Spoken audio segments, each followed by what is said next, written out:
ইতিহাস শুধু বইয়ের পাতায় নয়, ইতিহাস বেঁচে থাকে কিছু নীরব দেওয়ালে। আজ আমি এসেছি কলকাতার এক ঐতিহাসিক স্থানে, লর্ড ক্যানিং হাউস। এই বাড়িটি শুধু একটি স্থাপনা নয়, এটা ব্রিটিশ শাসনকালের এক জীবন্ত সাক্ষী।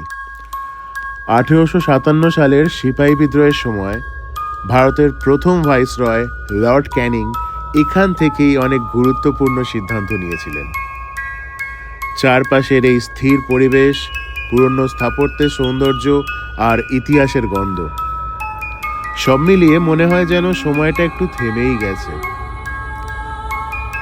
আজকের আধুনিক কলকাতার মাঝেও এই বাড়িটি মনে করিয়ে দেয় আমাদের অতীত কতটা শক্ত, কতটা গর্বের।